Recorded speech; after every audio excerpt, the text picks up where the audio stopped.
Thanks so much for tuning in, everybody. I'm meteorologist Casey Cloud with this 2025 hurricane special. Over the next 30 minutes or so, we want to try to do everything we can to prepare you for this year's Atlantic hurricane season. I try to give you some important tips, look back on last hurricane season and other notable storms. So tune in here. If you're watching with me live, you can ask me some questions. I'll try to answer them for you. If not, if you're watching later on demand, you can still ask me questions on my different platforms, Facebook, Twitter, /X, YouTube, and Twitch. But let's go ahead and dive in here to all the important things for this 2025 season. And first off, we'll start off with the name list here.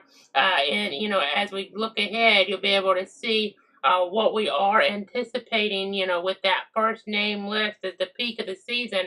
We'll be there around September 10th or so in terms of the most active in general. It starts on June the 1st, runs through November 30th. You can see Andrea here is that first name, and then Barry here after that. So something to keep in mind. We have to just be watching. We'll see how far we get on this. We hope we don't get all the way down here that less, because that'd mean a more active season. But as we've talked about over the years, it only takes one storm. Only takes one storm here as we're looking at things, as we're tracking things. Remember Andrew in 1992 towards South Florida. Such a devastating blow for those poor folks down there. And you can see some of these names sound familiar. Umberto, that was a storm in 2007, I believe, that hit there, in toward East Texas. It evolved very rapidly from not really anything to a hurricane. So you just have to always be mindful here. Aaron's a familiar name over the years.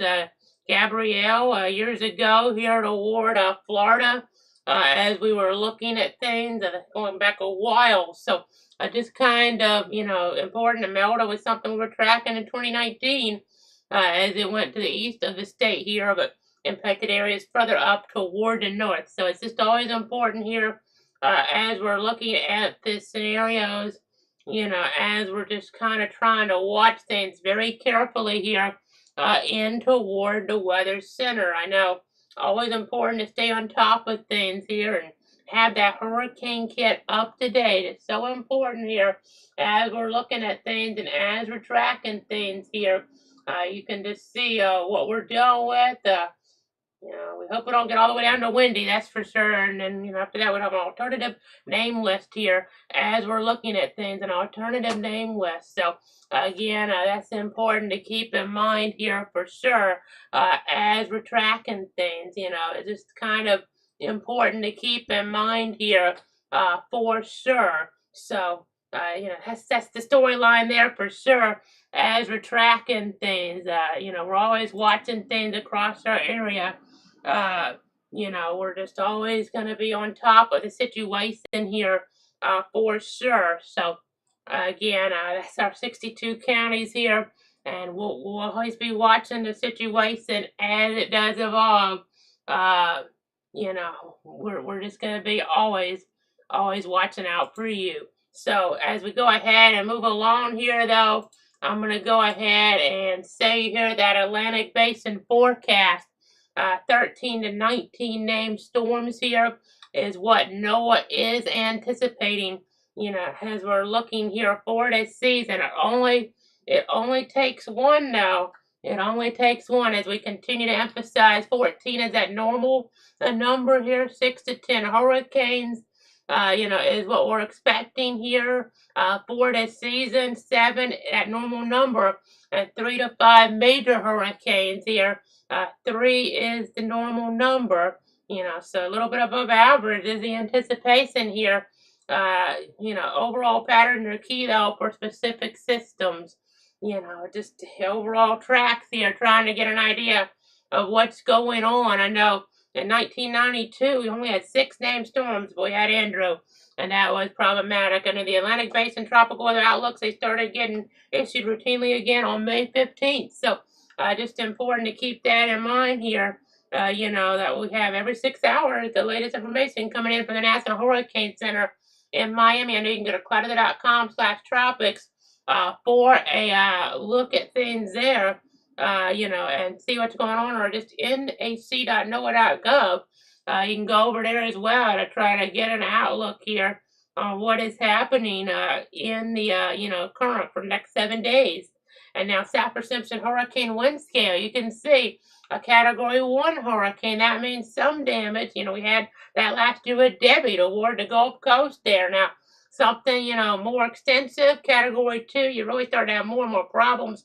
Cat 3, devastating that we had that with Idalia there toward the Gulf Coast in 2023.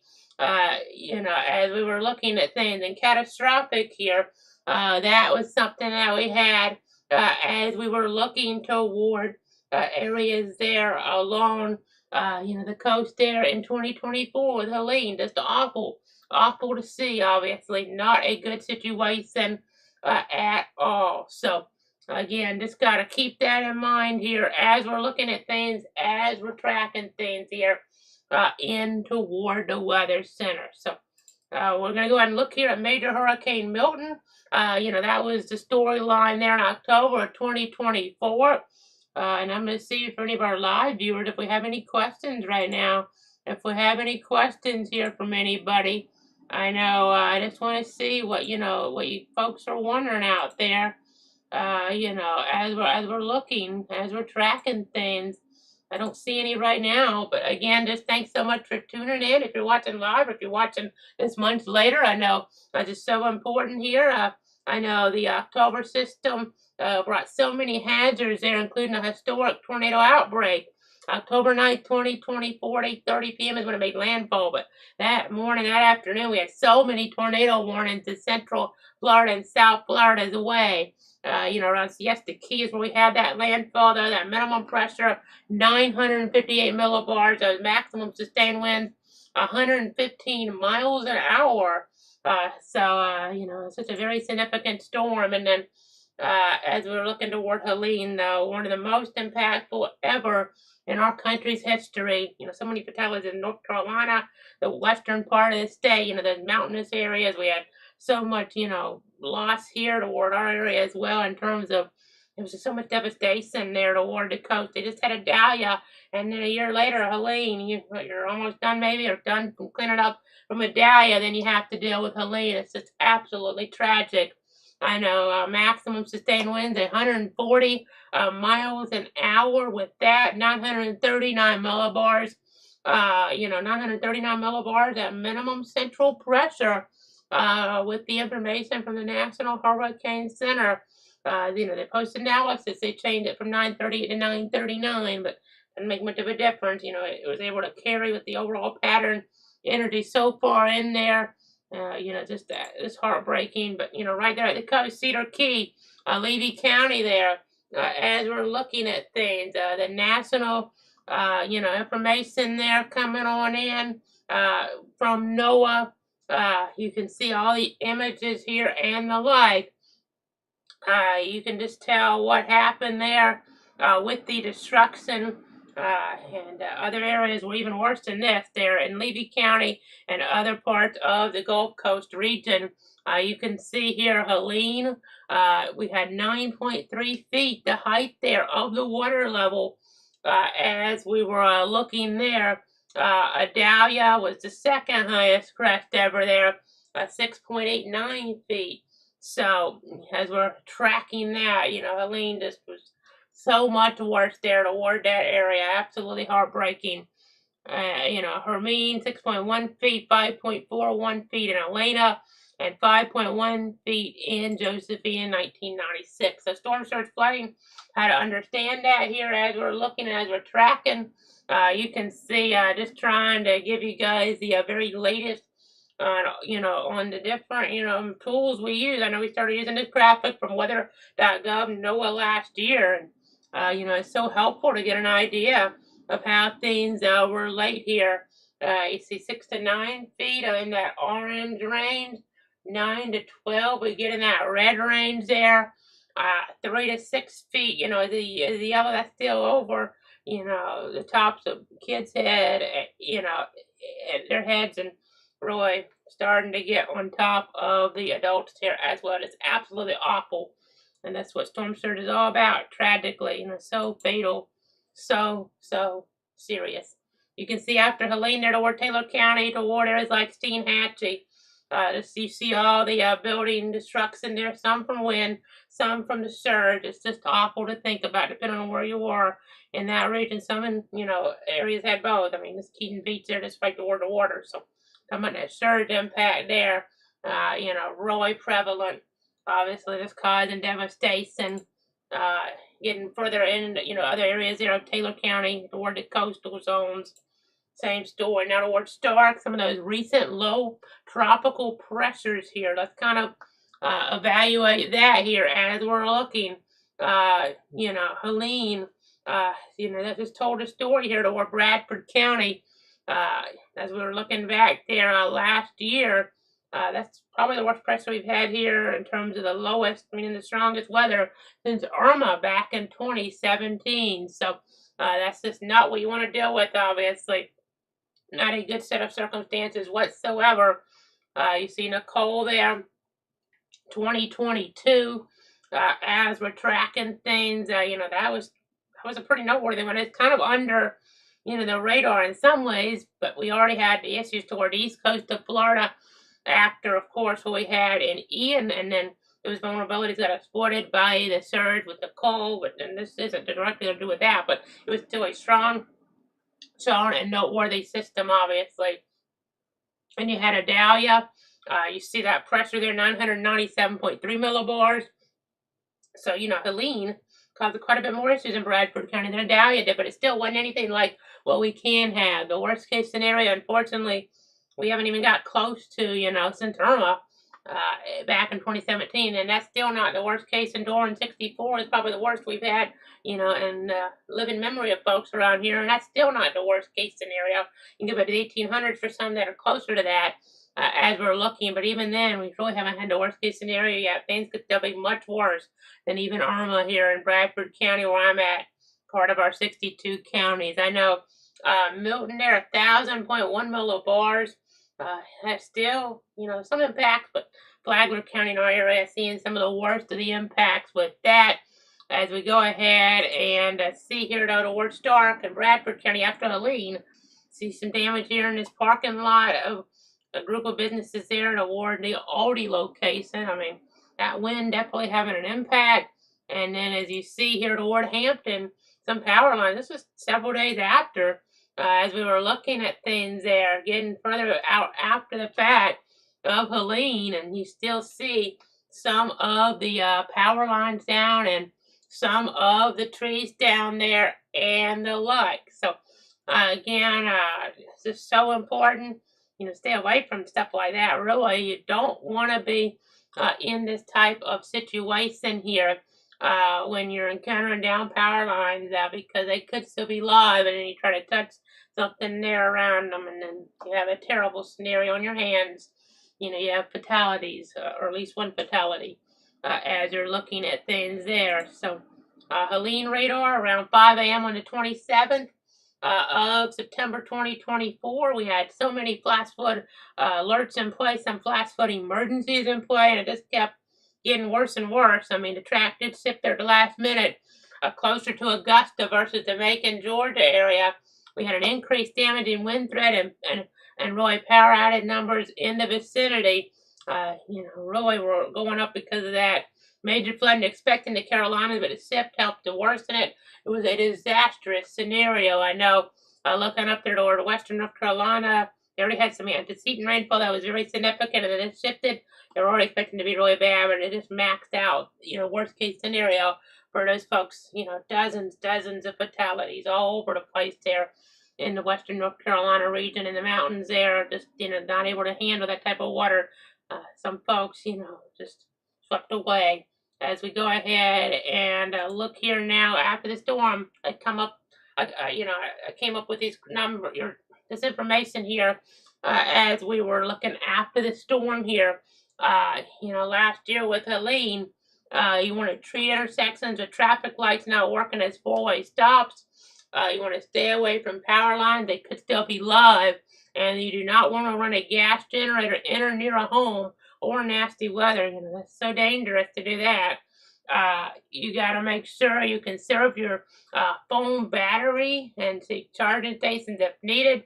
Try to stay away from those floodwaters as hidden hazards are possible. You know, that's so important. You could have snakes in the water. You could have things like that. Do not overexert yourself while cleaning up.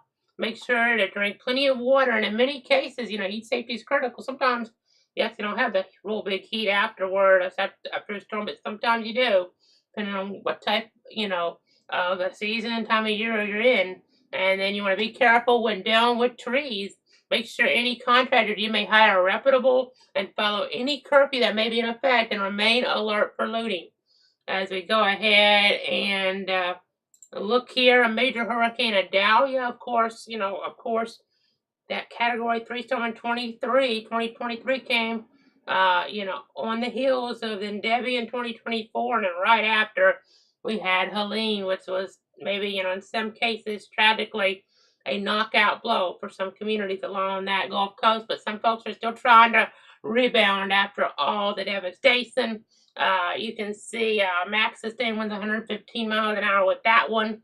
The minimum pressure 950 millibars, making landfall around the Keaton Beach area. And then you see the surge devastation from Idalia toward Horseshoe Beach and Dixie County. Of course, they saw so much, you know, worse if they somehow could in, of course, the storm system there in 2024 with Helene. And then, you know, as you're looking more of that devastation, Horseshoe Beach area.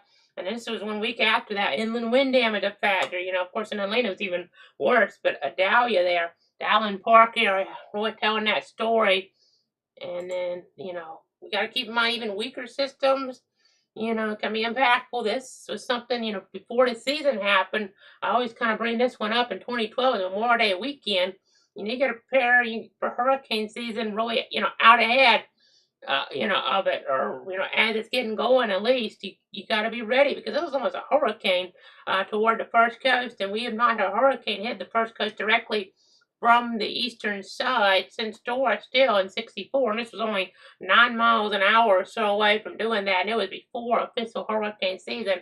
13 years ago yesterday, Tropical Storm Beryl making landfall with its maximum sustained winds around 65 miles an hour. That minimum pressure 994 millibars. And then those historical hurricanes, I know Irma there, you know, in recorded history, 18 hurricanes have traveled within 50 miles of Stark, and Irma is the last one. You see, looking at Gladys in 68 and then Dora in 64, 1964, Hurricane Dora. It was so impactful, but still things could be a lot worse. You see how Dora kind of came on in there from the east, and that sure was such a big factor around areas like St. Augustine, into St. Johns County, and late legendary WTXT chief meteorologist George Wetterland, he was able to pinpoint, you know, the FSU alumnus there. You know, they have been in studio at FSU that, you know, FSU weather named after him even. He just has so many contributions to the meteorology community. I mean, in Jacksonville doing broadcast meteorology there on the air for decade after decade. But in '64, you know, he made that correct call to say that Dora was coming toward the area after some forecasts said otherwise. You know, it came right on in. He gave everybody a little bit more of a heads up and, you know, saved lives, no doubt, in that process back there. Getting back, you know, decade after decade in the timeline. I guess it'll be 61 years this year, as you know, I do the math on that on the fly. So as we go ahead and look here at Irma, though, you see that red area that was sustained hurricane winds, that yellowish orange area, sustained tropical force winds there. As we're looking, you know, maximum sustained winds 130 miles an hour there. With the first U.S. landfall at Cujo Key, but it made landfall again later on that day up in toward southwest Florida area there. Max sustained winds, you know, 130, but you know, we had those winds kind of hold together. It could have been even stronger, but it was still just a horrific storm in terms of power outages. 6 million customers without power in the Sunshine State. That storm 8 years ago. This year, you know, Irma came into our area. We had winds at 2 a.m. or so. Well, with that advisory, you know, 75 miles an hour sustained. Of course, the center was still in Central Florida at that point. You see all the moisture out ahead, flash flood warnings. We had a flash flood emergency situation with the St. Johns River. It's just not good. And you had a tornado warning there on the board. We had a nasty tornado toward St. Johns County there in, Hurricane Irma. And that minimum pressure there, 961 millibars at that point. It was so deep. We had in the 980s here east of Stark with my lowest measurement. So important to keep all that in mind. That was such a big flooding event. We had worse flooding here with some of the area, type of rivers in Stora back in '64. But Dora still the, last Cat 2 plus hurricane to track of the 50 miles of Stark here in recorded history. I know that's going back a really long time there. I'm in Stark and Bradford County. That's where we do this from. So that's why I kind of focus on, Stark here in Bradford County. You see some unnamed storms in the 1800s, though. They were actually even a little bit worse of an impact towards Stark. 1896 and 1888. You see that range there. Sometimes we can get stuff a little bit later, even, you think of stuff, before the peak season there. During the peak season, well, of course, you think about Michael and some others, after the peak of the season and around September 10th, you see September 29th and October 11th.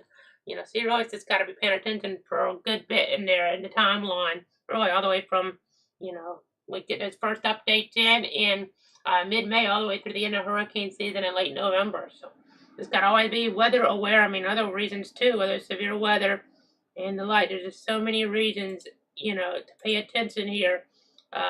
Is so important. Now, Hurricane Dora, talking about that storm specifically, making landfall there on September 10th at 12:20 a.m. near St. Augustine. Maximum sustained winds about 110 miles an hour. And as we talked about here, it was the only hurricane to make landfall on the northeast Florida coast during the 20th century. We're still even 20 something years in the war. This now 26 years, I would say. 25 through last year, we hadn't had any, hurricanes to make landfall along the northeast coast. So we'll just have to kind of wait and see. We hope it doesn't happen this year, but it can be any year. You gotta be prepared. So, of course, we talk about other storms like Michael, though, too. We allude to that one. The Category 5 caused catastrophic damage around Panama City, making landfall on October 10th around 12:30 p.m. Central Time. The max sustained winds 160 miles an hour. That minimum pressure 919 millibars. Causing catastrophic damage there in toward that area there, in toward Bay County, and other areas getting further inland. I mean, Mariana even. Mariana really saw its share of just so much problems. You see this bowling alley there.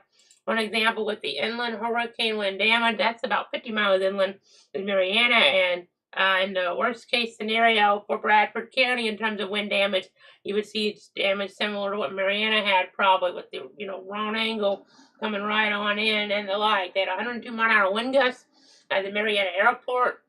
And 2 weeks later, nearly 50% remain without power in Jackson County. But resources are key. It's kind of improved, it seems, over the last several, hurricane seasons. We've had so much practice with those storms, quite honestly, here in toward Florida that things are speeding up in that process. Now, I don't know if it'll take quite that long, but 102 mile an hour winds, I mean, that's, like an EF1 tornado wind across that whole area, if not even worse in some backyards. So that's just really, you don't see that. But you also just got to remember, remain alert for flooding and tornadoes from systems. You're not going to, really haven't seen anything like that in Bradford since at least, or maybe even probably have to go back to the 1800s really for damage, with the wind damage like that. You just got to always remain alert for flooding and tornadoes from systems, as those impacts much more likely, and examples like Faye in 2008 and Debbie in 2020 or 2012 come to mind. And Debbie last year too, but Debbie in 2012, that was a big flooding event for us. Faye was too, but also had a bunch of tornado warnings. But then, Debbie did too. Even had an EF0 tornado downstate that was fatal, which you don't normally see very often at all. Speaking of tornadoes, those tornado safety tips so important. When a tornado watch is issued, that means conditions are favorable for tornadic activity. You want to stay tuned for the latest updates. You want to have multiple ways to receive alerts. And then when a tornado warning is issued, that means a tornado has been detected using radar spotted. You want to seek shelter inside that sturdy building. You want to get as many walls between you and the outside as possible. And you want to make sure you're protecting yourself from flying debris by putting on a bicycle helmet, football helmet, baseball helmet, something along those lines. I know all that's so important as we're looking at things, as we're tracking things across our area. We're always paying attention here. We're always on for any tornado warning storm within the 62 counties, no matter, what it takes here. Even if I'm half asleep, we're going to be here for you, trying to give you guys the very latest. But, this is a scale I was alluding to with like EF1 damage, from a tornado, but instead of from a hurricane in areas around Mariana, everywhere. Everybody got hit by a tornado, which that's a big problem, obviously, and that's like your worst case scenario for Stark, your reasonable worst case scenario where I'm at here in Bradford County. So important to keep in mind as we're looking at the situation. And before I wrap it up, I'm going to see if we have any questions or comments here from any of the viewers at home. I know it's so important to see if any of the live viewers have any questions or comments here as we're on this hurricane special, as we're about to wrap it on up here. Of course, if you're watching later on, you can still ask me questions or give me comments here and the like. So just so important, to get a handle on everything that could happen here as we're tracking the tropics and the like. So it's just so imperative to be mindful here of all the different potential impacts here. This is so, so crucial. That's for sure. So I think that's pretty much going to do it here for tonight. We thank you so much for tuning in. Thank you so much for trusting me here tonight. I'm going to go ahead. I'm going to go ahead and come back on camera here. And we're going to go ahead and wrap it up. I know it's just always important to stay on top of things here in the weather world. So that'll do it for this 2025 Atlantic Hurricane Special. I'm meteorologist Casey Clyde. Make sure you're following along on Facebook there, Casey Clyde WX, Facebook Clyde Weather, Twitter /X at Clyde Casey, YouTube at Clyde Weather, Twitch Clyde Weather, and Clyde.com has all the different information. We have on that Tropics tab some, important information there. And then you have the interactive radar available on Clyde.com as well. That'll do it.